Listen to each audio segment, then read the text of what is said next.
people. And it's quite specific in the Switzerland art scene, because normally an institution that have this dimension is more run by like a director that is is quite really known, and maybe more like an art historian from a university formation. And now we are a team without any director, and we are all more coming from the art schools. Like we are more artists, now also curator, but before we made art schools. Mm. Maybe Lisa, you want to continue? Yeah, with pleasure. Yes, so we're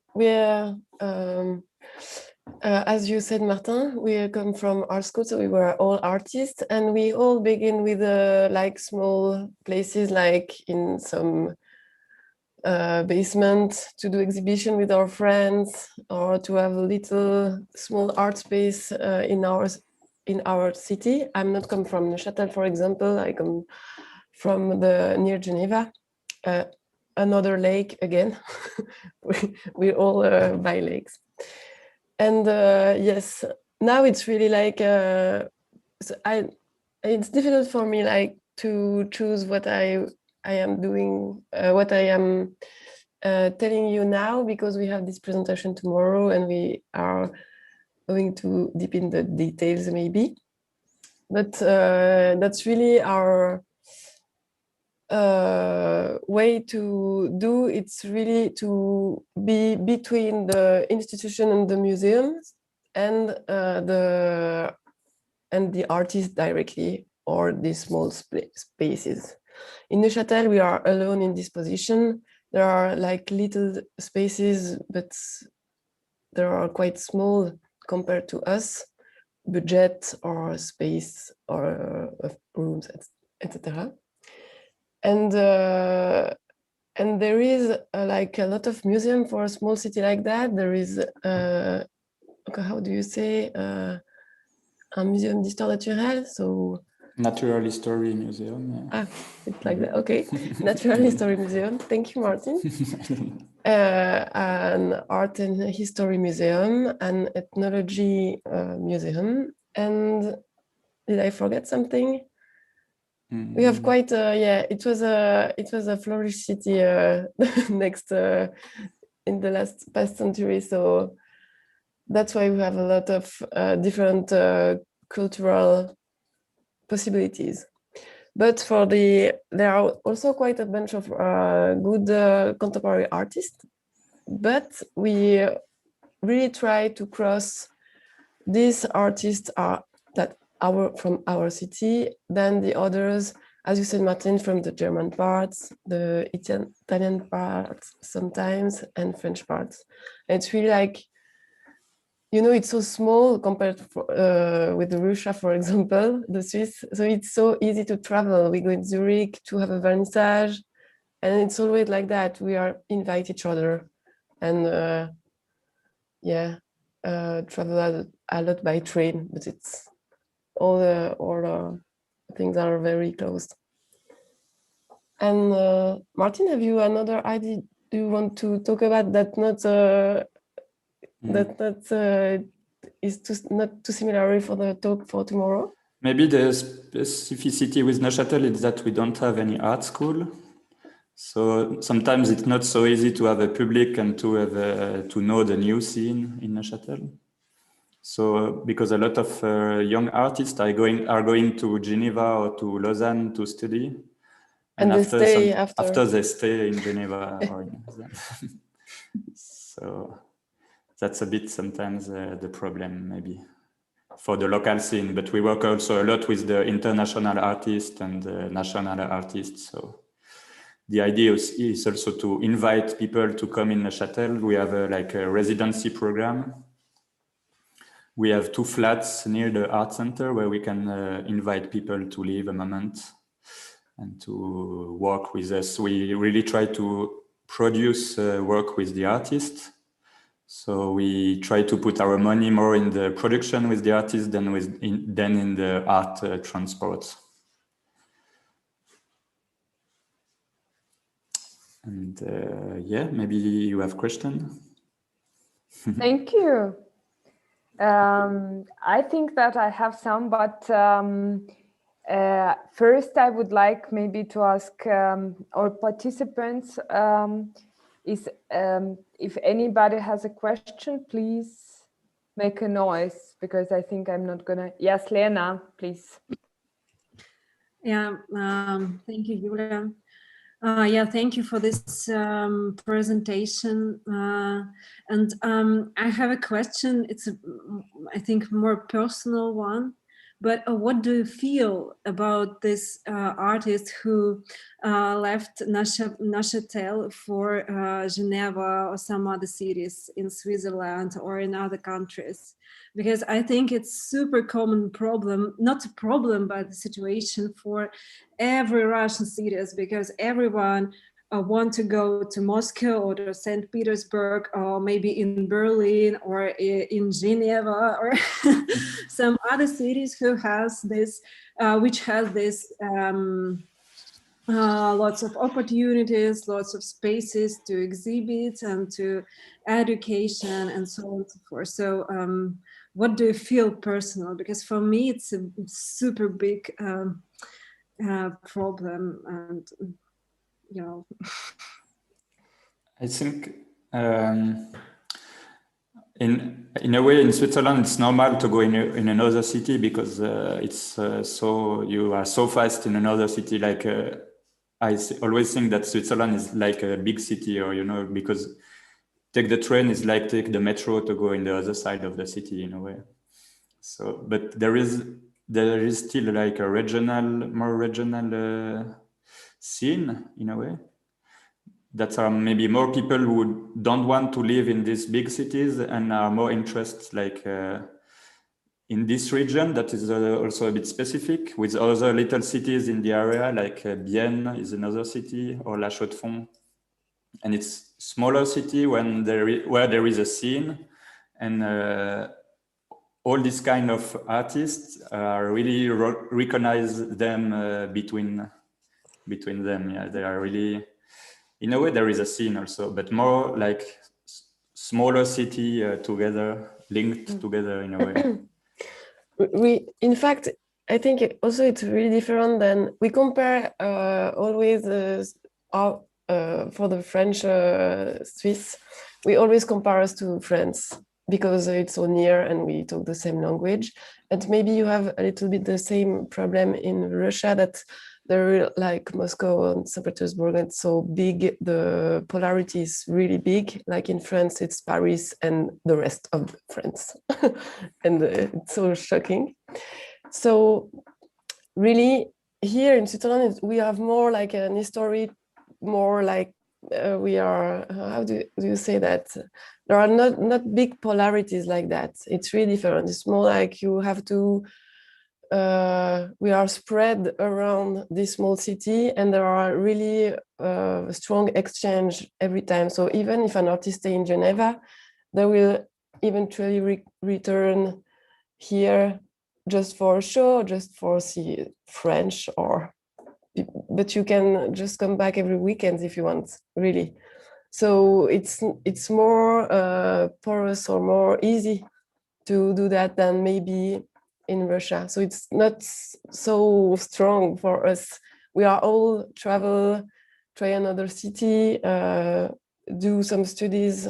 Like I was in 2 different parts in the Alps. We studied with Martin, where we met there in the valley. So it's another part of the country, very near the Italian part. And after that, I also studied in Bern.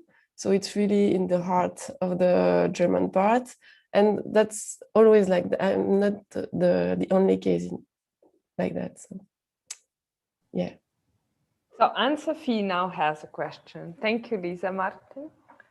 Thank you, Lena, for your question. Your mic, Anne-Sophie, mic, your microphone. Yeah, it's okay.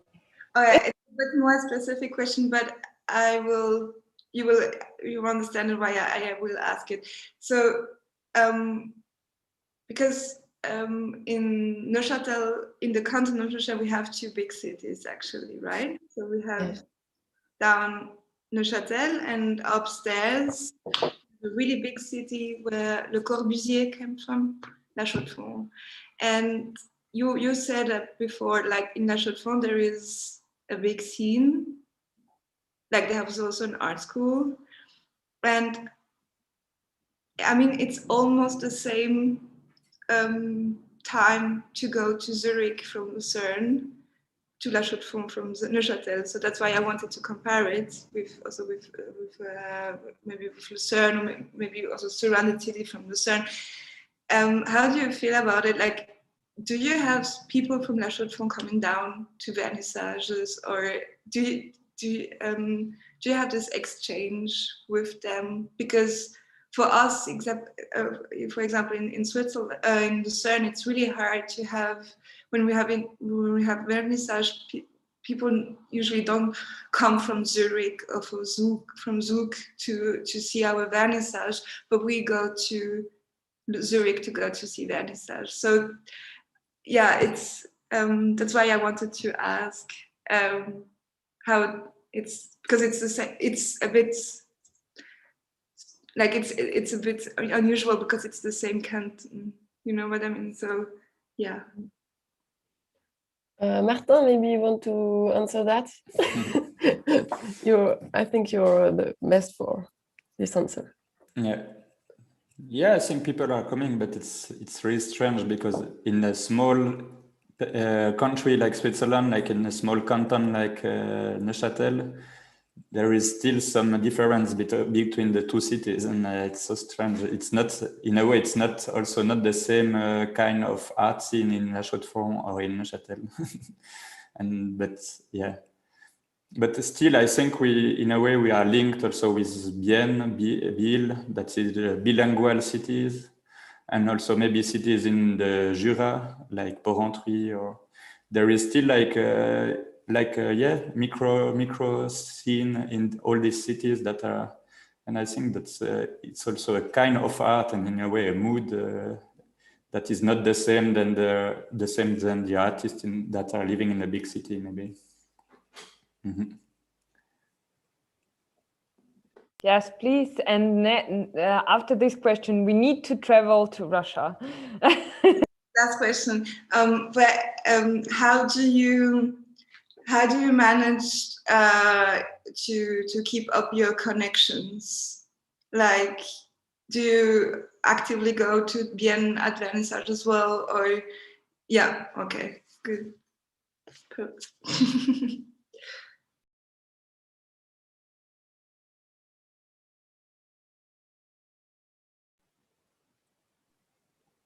Oh, maybe yes, I can... sorry.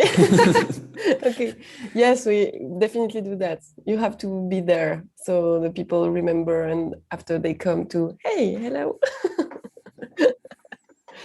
Yeah. So that's really how the exchange could just. Wait, yeah, that's the only way to make it possible. It's to be there, and then they come, and it's like this. Mm-hmm.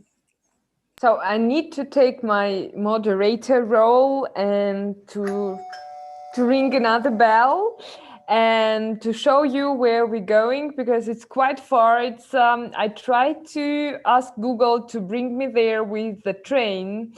So Google told me it's not possible, that therefore it's 482 hours.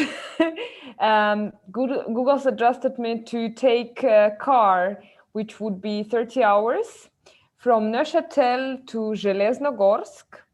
And we are traveling to the brand new center, which opened, I think, in spring. And here we are.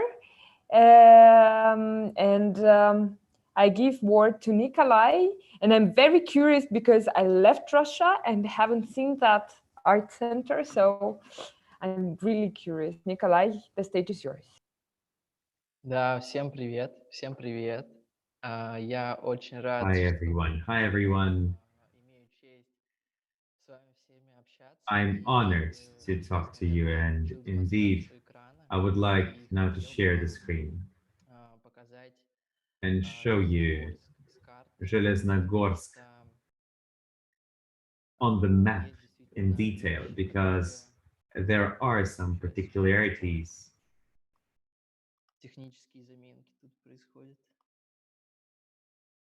There are some technical hiccups.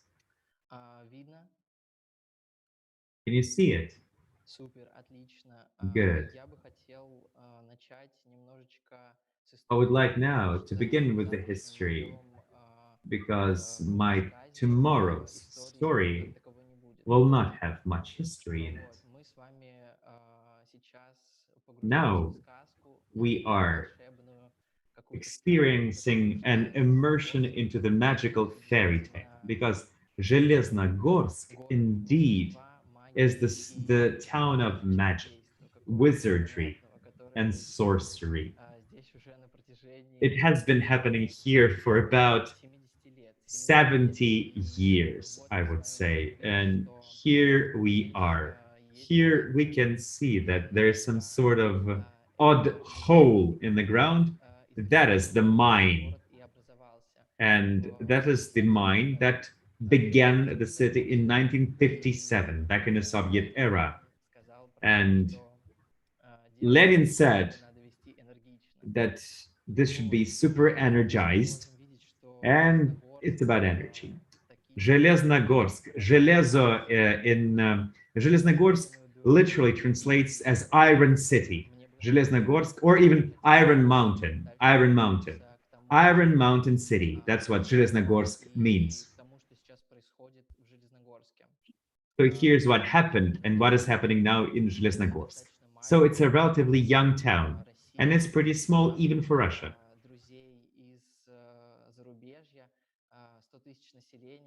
We have the population of about 100,000 people, not so big for Switzerland, not so small, I mean, for Switzerland, but it's a small town for Russia, relatively small. The history of our institution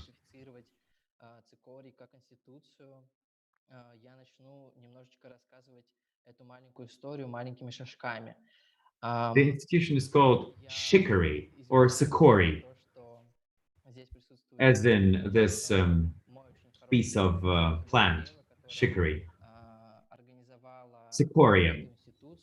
And I'm sad that Sasha Dorofeeva, the founder, could not be here. Sasha was born in Zheleznogorsk. She studied abroad. Then she also did her master's in Moscow, and she decided to go back to our town of Zheleznogorsk and establish some sort of a dream come true, make it real. And as we may see today, magically, the dream truly has come true. And I believe that Zheleznogorsk is the place where all of the dreams come true, miraculously. And indeed, I would like to switch a little bit to our website. Our website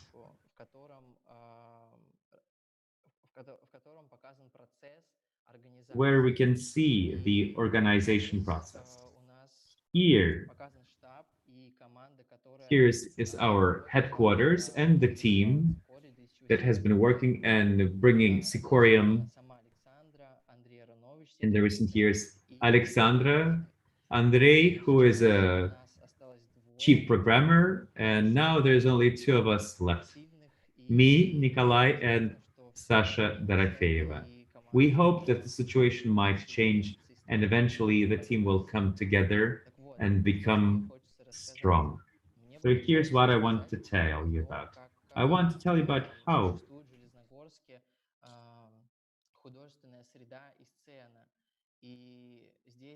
we have been fostering the art scene in Zheleznogorsk. Of course, there's a huge problem with art scene in Zheleznogorsk. People don't care much about contemporary art in Russia, as opposed to Western countries. Specifically, if we talk about such a small town as Zheleznogorsk. But sometimes miracles do happen.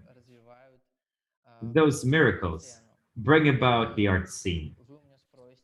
And you would ask me, how can a person create some sort of initiative or self-initiated organization in Zheleznogorsk? Let me tell you simply that this is Zheleznogorsk Biennale, Zheleznogorsk Biennale, which took place in 2018. Sasha Dorofeeva, the founder of our institution, initiated it. She invited all of the regional artists who didn't even have the idea that they could exhibit their works somewhere, because Zheleznogorsk is a small town. So it's a conservative town, and some sort of contemporary initiatives could be suppressed. Therefore, the first Zheleznogorsk Biennale created this leeway into the amazing world of magic that I keep on reiterating. I would also like to tell about Biennale. In 2018, we had it. That was a celebration for the city.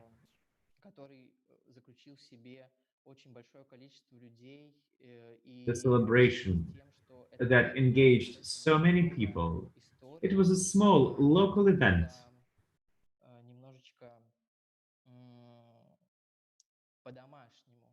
It was sort of a homegrown, cozy event.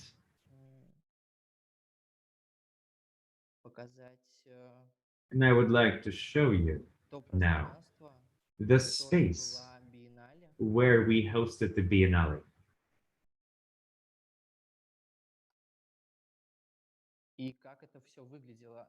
And the way it looked like initially. Can you see it?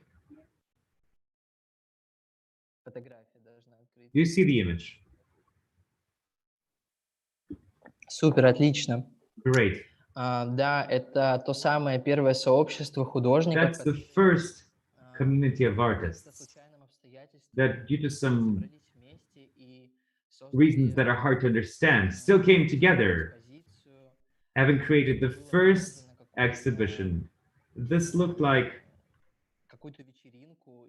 some sort of party that lasted for 10 days.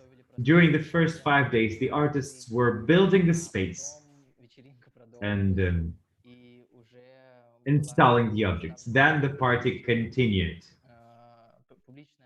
And of course, the public arrived to observe the Biennale. It's interesting to see it as just a phenomenon, because those who experienced the first Biennale of Zheleznogorsk were truly surprised and happy. On the photo here, you can see the guys next to the mine with some champagne. This is the opening day. There's a conference happening here, the conference of Zheleznogorsk Biennale. This is the way it looked like. The piece of the interior, you can see right here. I mean, as I have said, it's cozy, homey, modest, but that gave a very strong impact. That gave a very strong push. And we can see the fruits of that. Because during the pandemic, we hosted the second Zheleznogorsk Biennale that covered the entire city. So what did we see? We spread the venues of Biennale with the exhibitions, etc., all around the city. There were magazines, exhibitions. There was even somebody's country house, but I will tell about that tomorrow in more detail. As for the art scene, I would like to suggest to you the case that happened with the compartment with the space where all of this was happening. In the period from 2018 to 2020, since the space was not heated, it was pretty cold in the winter. And by the way, yes, Zheleznogorsk is one of the most evident examples of the city where all of the seasons are very well expressed. We have truly beautiful seasons. And you can see this harsh difference between the fall, the summer, the winter, the spring. It truly is the spring, the winter, the fall, and the summer. And I would like right now, yes, the case I'm talking about. When there was winter and the space was pretty cold, we were looking for spaces on this web, on the web. Pretty much, there's this web service where they publish rental spaces in Russia called Avito. We were searching spaces there. Let me show you the video documentation that we have installed in this sort of space for rent. Do you see? Супер.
Да, это хочется сказать об этом видеозакреплении, видеодокументации, то, что нам очень важно как команде делать такой продукт, который сделан именно в Железногорске, потому что Железногорск находится в такой географической области Черноземья, где это достаточно самая плодовитая земля по всей России, где очень много растет приятных растений, и здесь в основном большинство людей занимаются земледелием. И нам очень важно показать то, что мы можем делать под ключ какой-то творческий продукт, говорящий о Железногорске. И вот в этом видеоролике продакшн весь железногорский. И музыка, и видеосъемка, и сама выставка. The music, everything. It's important for us to make the project turnkey, to show to the world that we can make production in Zheleznogorsk. Another small thing.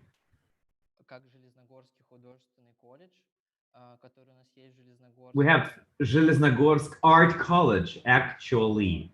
This is like community college. And we think it's unbelievable because our center is really, really next to the art college. It's 200 meters away.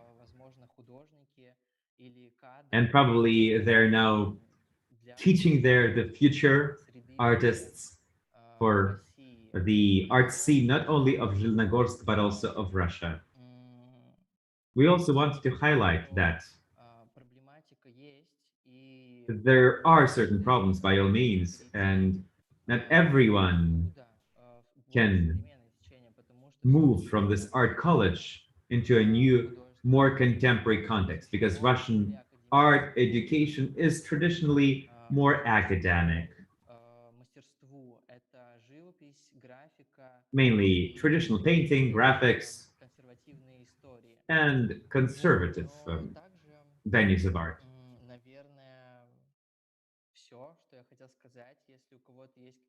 If you have any questions, please do not hesitate to ask. And tomorrow I shall be telling about what our center is doing today, how we survive, and what are our objectives. Спасибо. That's it.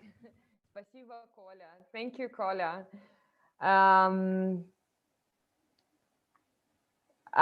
Does anybody have a question? I have a question. Maybe I missed it in your talk. Maybe this is a stupid question, but I imagined I am myself being in Zheleznogorsk even a little bit before 2008. How did you find each other there? Where did you meet? I mean, people who were Да, involved. смотри, я постараюсь ответить на этот вопрос. Let me answer the question. Yes, I'll try to make it as understandable as possible. I think it's more thanks to people, to knowing one another, thanks to this story about the place where you can truly make your dreams come true. When I first arrived at Chicory, that was the first biennale of Zheleznogorsk. I simply saw that there's the light in the street. I was going home from work. I saw the light in the street, and I saw people there doing some odd things. Pretty hard to understand what they were doing. And I could not truly understand what they were doing. And I really was more engaged into the light. How did we come up with the community of the first Biennale? Probably thanks to friendly ties, and they're becoming wider and wider. Those who know about the center are all our friends. When I followed the light, I saw them having a party. Every single person was dancing, listening to his or her music in large headphones. Everybody was wearing a large pair of headphones and just dancing to the very own music. Yakov, our cat, your cat attracted our attention. Спасибо, Коля. Thank you, Коля. Does anybody have one more question?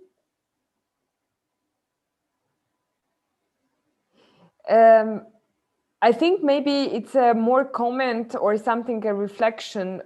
What I also see or observe in Russia, it's not a critique, but maybe it's a question we may reflect. There is a tendency in Russian regions to make biennials. Therefore, I was kind of, when I heard the Zheleznogorsk Biennale, and these biennales are popping up in Russia in different regions. There was a Volогодska in Biennale in Nizhny Novgorod. I forgot the exact name. So there is a Yekaterinburg Biennale. So Biennale is a kind of, a format that often comes in Russia. For Western perception, Biennale is a huge structure. So it's a huge machine, hierarchical, capitalistic. And I think maybe for Russian context, Biennale is something like a festival or something like coming together and making something once per 2 years. So Kolya, how do you think, what is the Zheleznogorsk Biennale? Да. Я хочу очень сказать важную вещь. I really want to tell one very important thing. Biennale in Zheleznogorsk, it's not about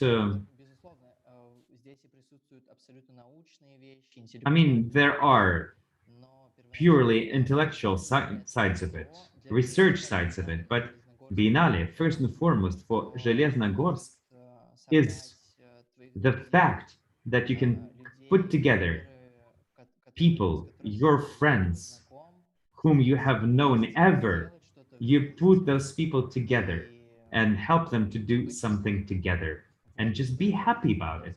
This is what Железногорская Biennale is about. I think today we redefine some things like what is site specific according to Marcel, or what is Biennale according to Nikolai. Now I invite you all also to continue our journey, and yeah, not to. There is a question from YouTube. Когда Цикорий уже в Брянск наконец заглянет? I do not know how to translate it in English, I'm sorry. A very special geographical question about Chicory. Of our translator. When will Chicory get into the town of Bryansk? There's this town of Bryansk. Как только, так сразу. What can I say? As soon as. I mean, we shall do things well, and soon she'll welcome us as guests. But for now, we're just super busy. We're a little bit too busy. I ring a bell, Lena. That's your door.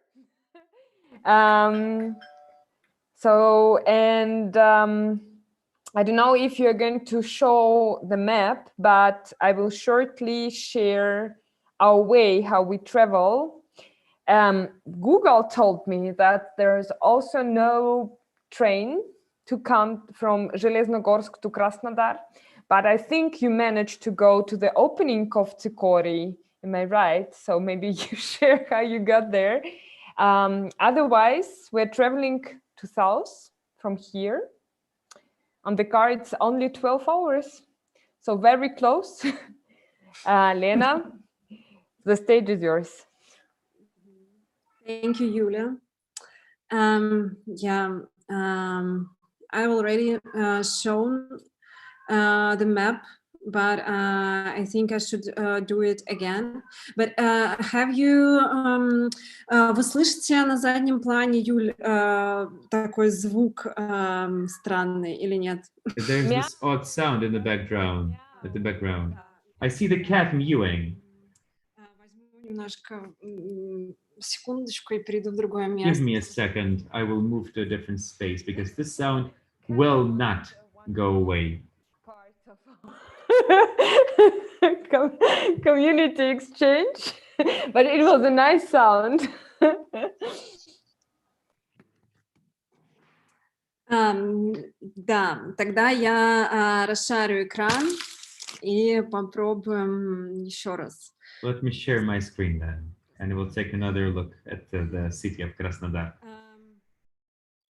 Да, я уже показывала место, где Yes, I've already shown you where Krasnodar is, его близость к and морям, Черному it's really close to the Azov Sea and the Black Sea. And indeed, when you've shown how to travel from Chicory to our place, to me, all of these geopolitical things are important. These geographical things that come together around the city are important to me, because this is a very complex region of ours. And here we can see the territory, Donbass, the conflicting Ukrainian territory, is really, really close. We're really close to Ukraine here.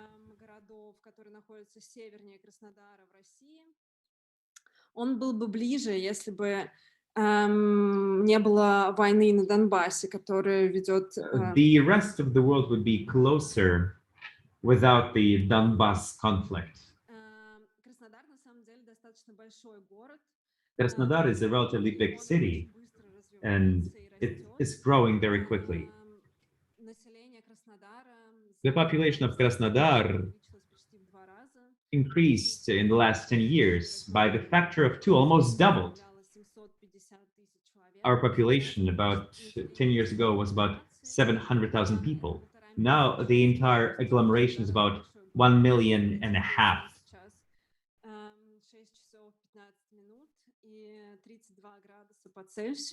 So it's 6 o'clock plus 32 Celsius. That is a normal weather for Krasnodar. And Krasnodar is in the region of the Black Sea. Look. Город, потому что Краснодар это как бы такое. Krasnodar is considered to be a relatively conservative city because it's the heart of the life of the Kazakhs. This light infantry, light cavalry, I'm sorry. Kazakhs are the light cavalry of the 19th century, traditional light cavalry, the Kazakhs. But so let me tell you about the Kazakhs. Krasnodar is right there in the Google search. Here are Kazakhs, light cavalry. Starting with the end of the 15th century, these people are moving away. These are the peasants that are moving away from their feudals. They create their own free communities in the territory of the south of Russia or the southeast of Ukraine. Later on, they start serving Russian Empire, becoming this military unit, which they still are.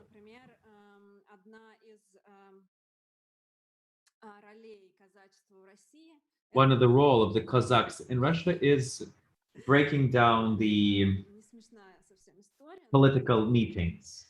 Not so fun, but true. So, I'd like to tell you about, yes, that's why Krasnodar is seen as a conservative city.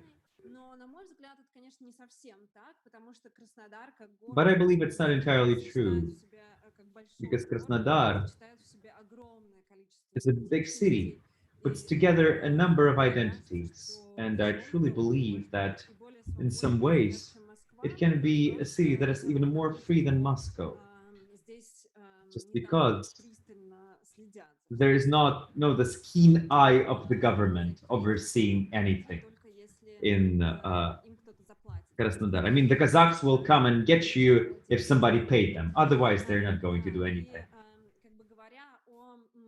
Speaking about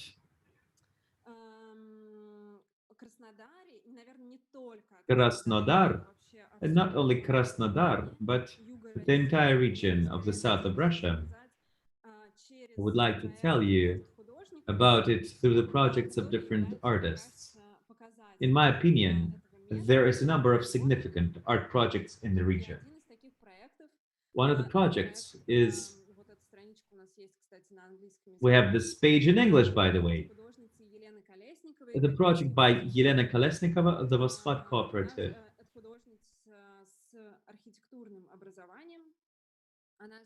Yelena Kolesnikova is also an architect. She lives and works in the small town of Gelendzhik on the Black Sea, 2 hours drive away from Krasnodar. So this particular project is dedicated to living garages, garages for living. What is this thing in Russia? In the 70s, there was this large residential constructions in the new areas. And all of the new residential blocks were accompanied by these garage cooperatives. Garages are the places where people are storing cars, obviously. So there are these garage cooperatives next to the block, this huge garage settlements. Kind of a special mark of an era.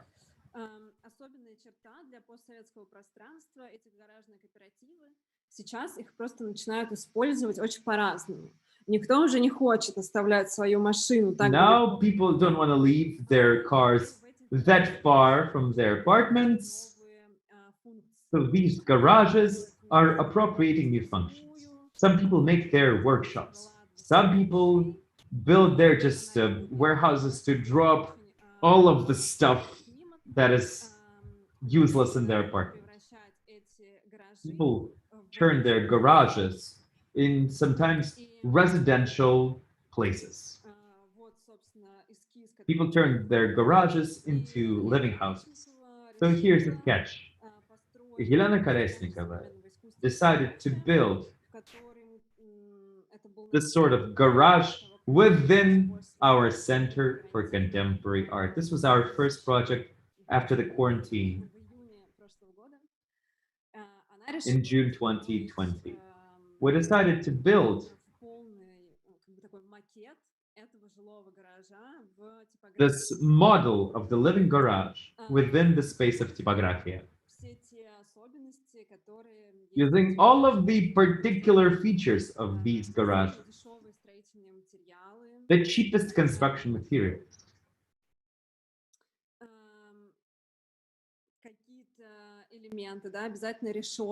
some mishmash elements, definitely grids on the windows. It's a two-storied building. Sometimes they are three-storied buildings.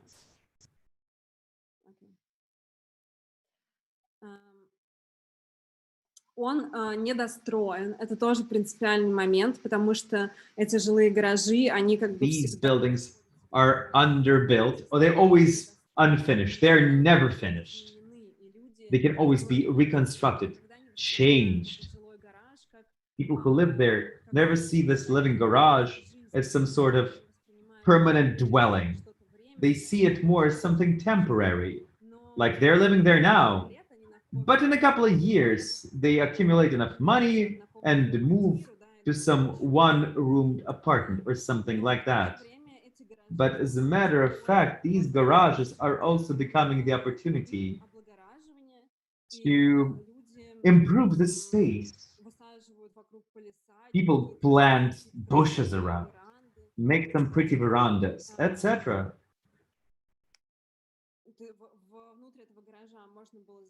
Inside of this garage, it is possible to enter, and the furnishing of garage was made with the items that Lena simply found on like Russian eBay, where they sell stuff they don't need. All of the objects that you see here are from the Russian version of eBay, or from our previous exhibition, some banners, etc. You can go to the second floor.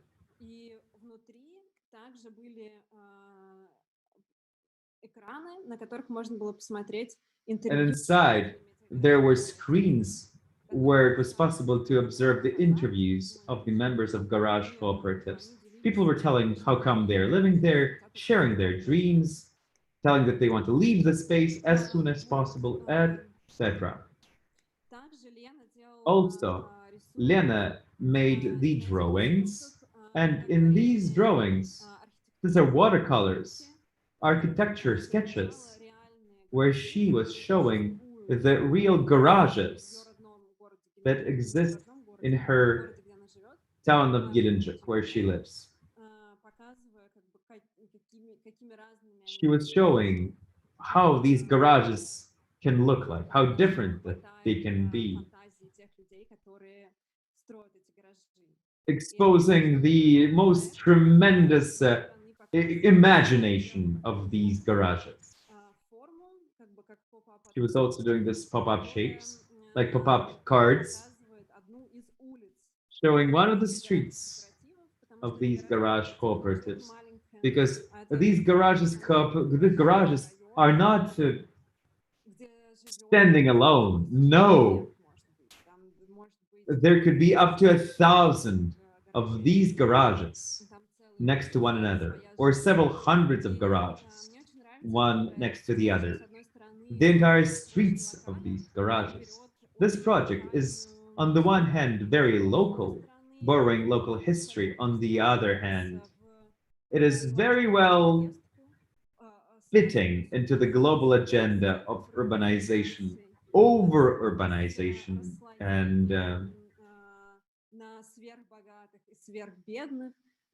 and tremendous social gap. This project shows the city as the territory of inequality, where on the one hand there are super rich territories, and on the other hand there are these sort of ghettos.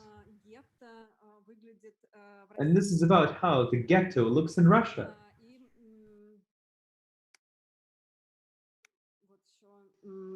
фотографий, конечно, очень много. Let me show you a number of photos. Lots of kitties. И сообщения о продаже гаражей, потому что And the announcements on every garage, there's for sale sign because everybody wants to sell that garage and just buy better dwelling. This is one project that I wanted to show, and it reflects, in my opinion, the situation in the region. который я хотела показать и который сейчас идет, который сейчас показывается в типографии на выставке «Тренинг Фантазия». Это проект. This is the project that's now being displayed at the exhibition called The Training of Fantasy. Another project from the artist in Novorossiysk, another big port city in the region of Krasnodar on the Black Sea. This is the project about deportation of the Tatar in Crimea. There are also Tatar not only in Kazan, but also in Crimea. The project is called the deportation of Cyprus. Her grandfather's family,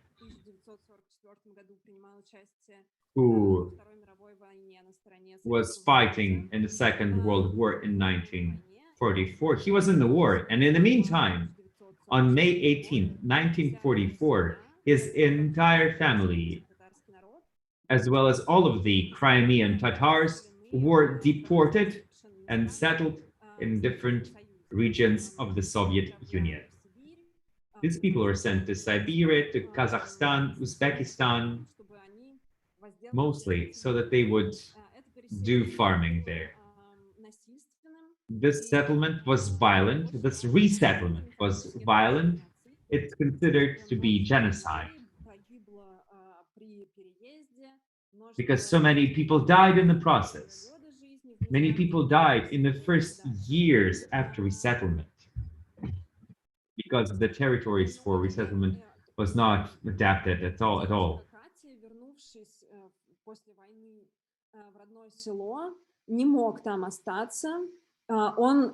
So, this grandfather of Katya, the artist I'm talking about, could not live in the place after he returned. So he returned to his village in Crimea after the war, and he couldn't find his family. He went to Novorossiysk, he still couldn't find the family, and he had to start a new one. And the descendants of that family, including Katya, the artist, they bought out the house that used to belong to their ancestors. And in this particular project, Katya ties the history of her family with the history of her nation and the history of the cypress trees. The major character of the installation is the cypress tree and these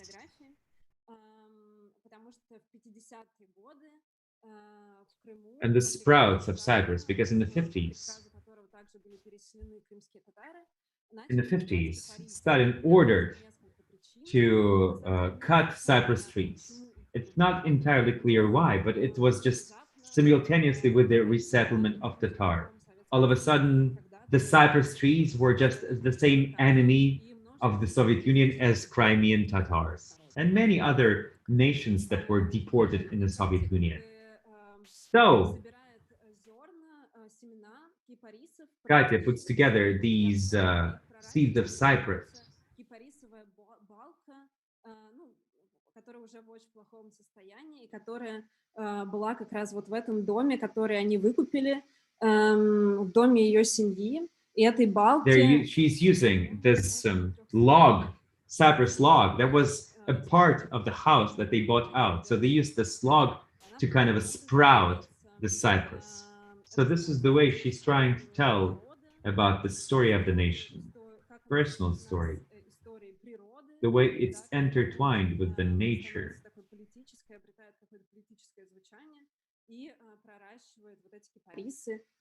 So she's sprouting this cypress trees that she's going to actually plant in the wild. The installation includes documentations, photos, artifacts, and the cypress trees, obviously.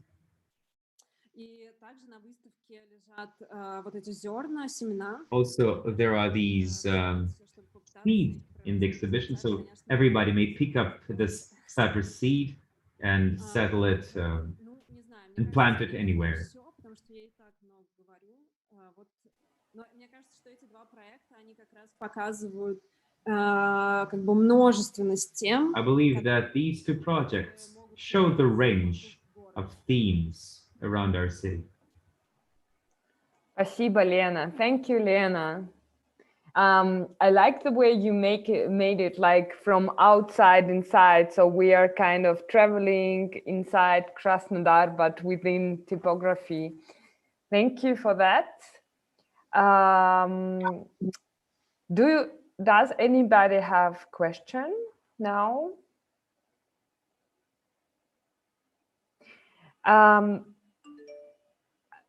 While waiting, maybe if something comes, you mentioned that you are really closer to Turkey than maybe to Moscow. And I'm curious if you have any connections, collaborations with that side, with artists from there or something like to generate a bridge between, or did you ever consider that? Да, на самом деле раньше была такая программа, Indeed, we had this program previously. Институция под названием Ротор, которая находится в Граце, в Австрии. И эта программа называлась Black Sea Calling. And we had this Black Sea Calling with the organization called Rotor. The idea of the program was to put together and initiate ties between artists in the region of the Black Sea and also Austrian institutions.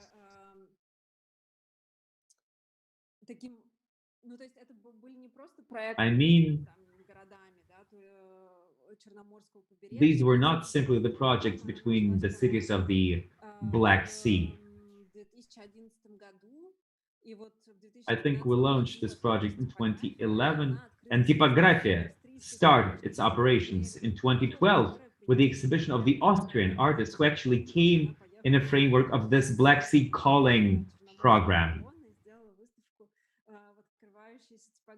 So she came and made this exhibition.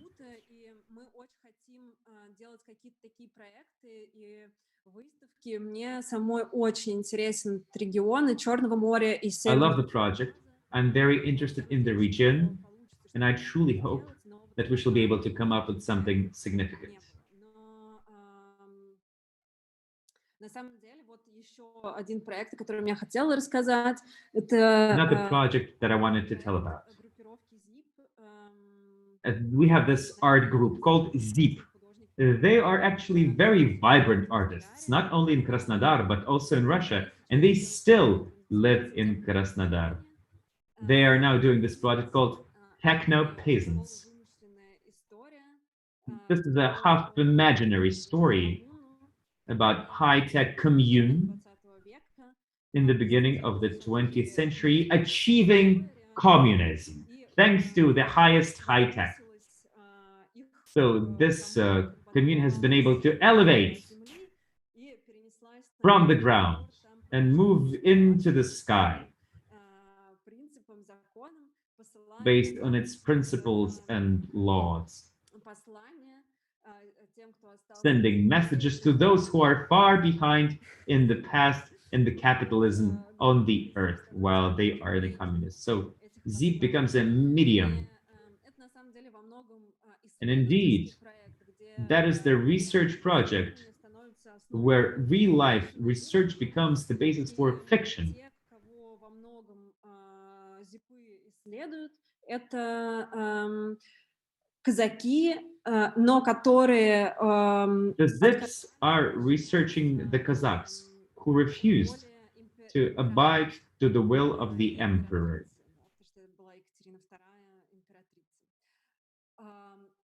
И они ищут их следы, и в какие-то моменты эти казаки, они взаимодействовали с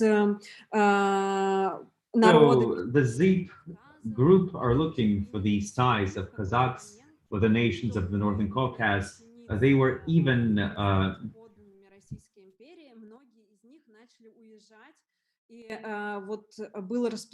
they were even converting to Islam in order to avoid abiding to the Russian Empire.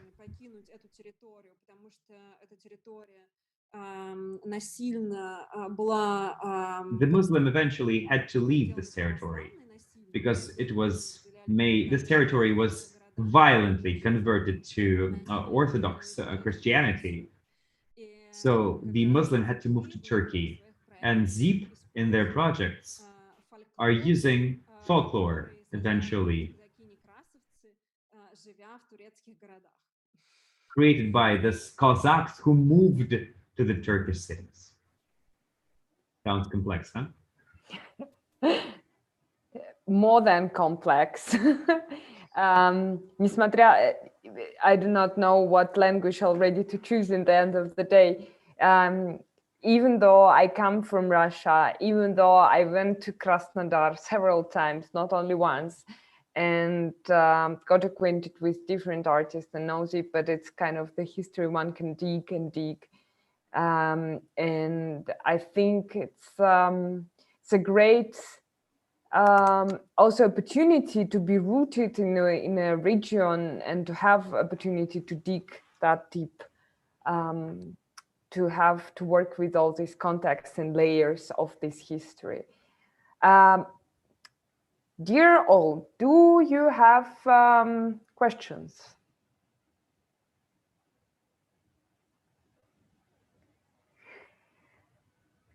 If not, then I use this moment to wake up a little bit your attention with a little applause before we wrap up to our director of the streaming, Leonid Yuldashev, and to thank him that everything goes so smooth that I do not have to care about how to switch or what's going on. So please clap with me, Leonid.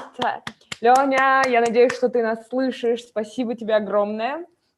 Another thank you goes to Ilnur Mustafin, the producer of this event, who was the caring person ever I met, caring of me, not being stressed, of all Russian participants and Swiss participants. So, Ilnur, спасибо тебе. Так спокойно и защищенно я давно себя не чувствовала ни с кем, и это был огромный челлендж. Мы еще не закончили, завтра нам... Long have not felt so well protected. To understand each other. I want to thank our translators, Arina Birukova and Sasha Baich, that helped us the whole day to establish this connection. Sasha, Arina, спасибо. I feel like energy getting bad by clapping, so good. And also another person that maybe not seen that or not present, but Yulia Polikarpova, who is creating an archive in Miro board so that we can keep the whole information, and she's following your contribution. So, Юля, спасибо огромное, это так круто, ты вообще супер. Вот, смотрите, see, this is Yulia, meet Yulia, who is archiving the whole conference on Miro. I wish I could... Thank you.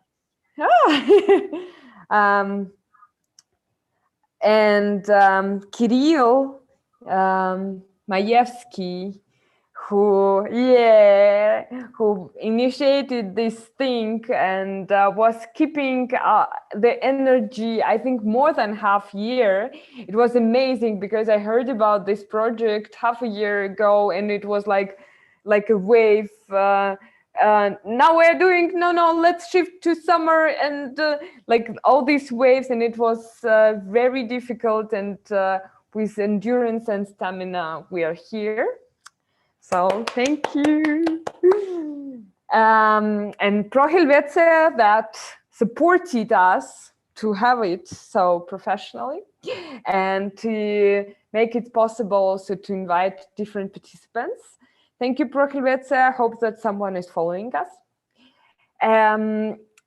Since we are a little bit even ahead of timing, but I suggest us to use this moment and maybe already try to wrap up the day, because I believe that still this Zoom fatigue is slowly coming like a wave.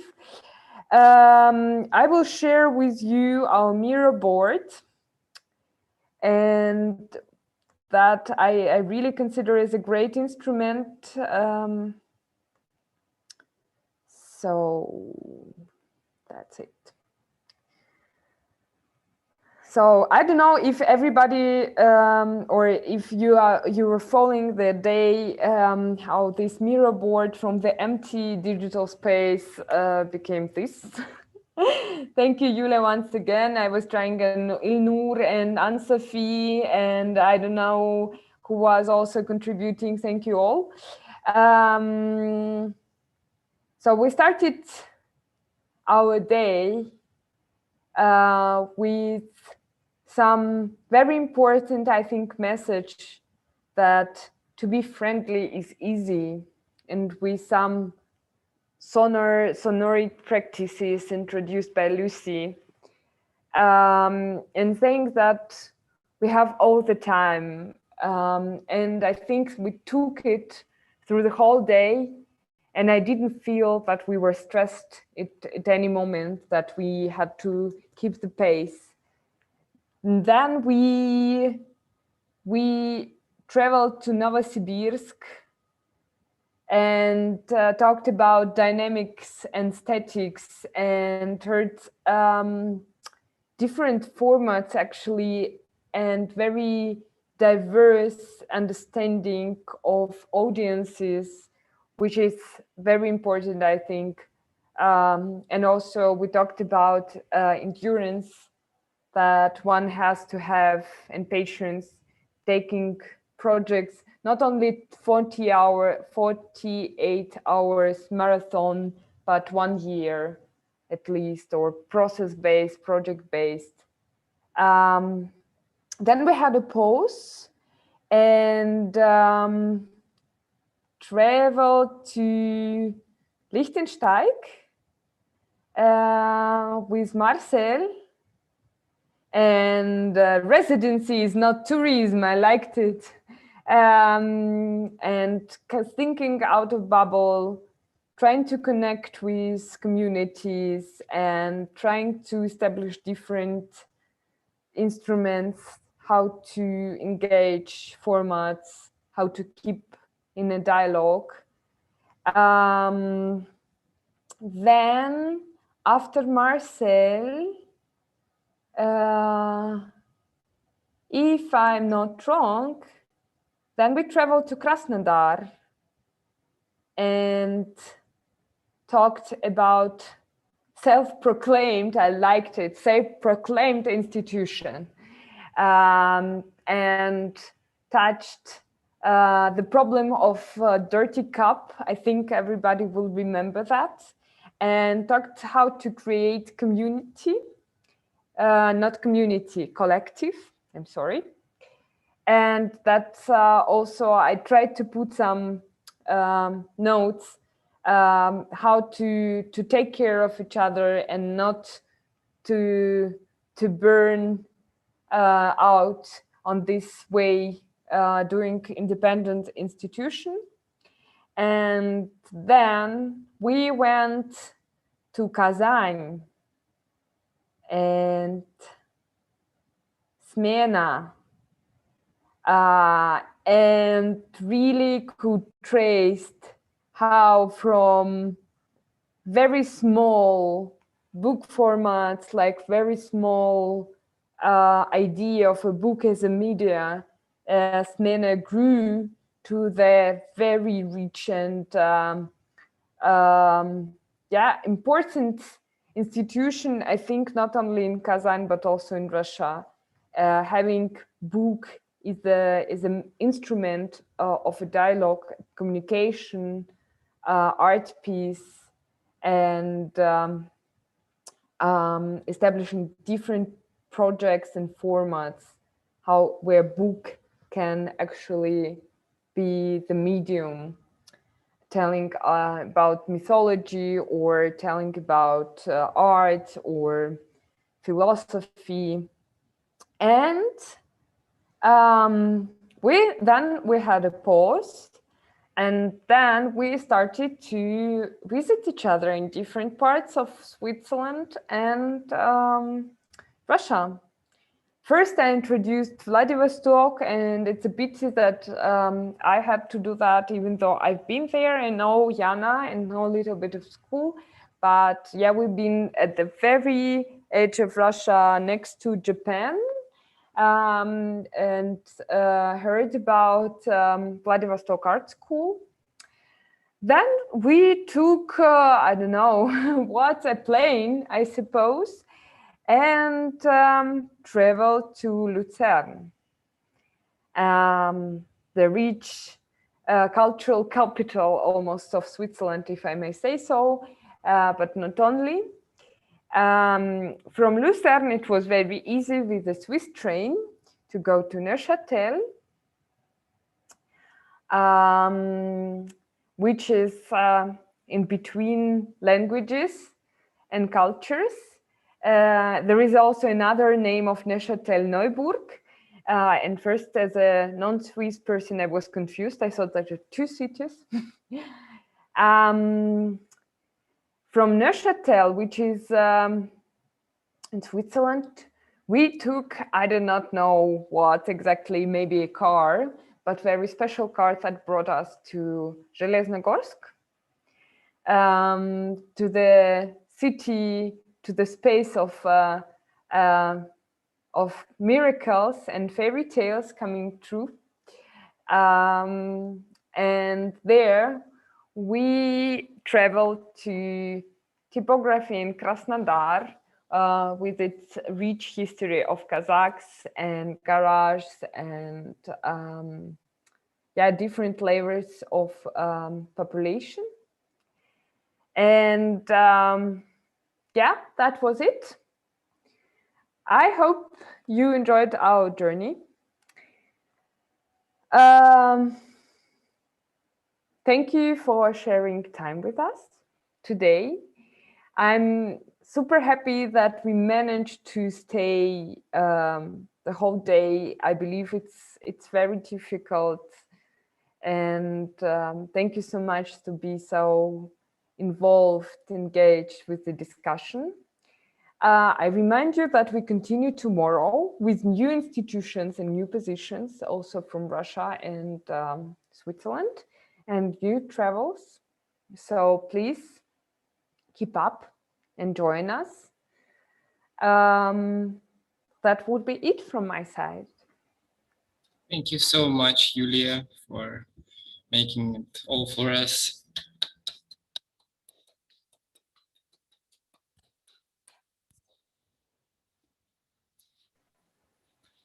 So, I wish you a good evening. Thank you so much. See you tomorrow. Have some tea, go out. Bon appetit. Ade. До завтра. Всем спасибо. Ура! Всем спасибо. Ура! Пока-пока. До завтра. See you tomorrow. See you all.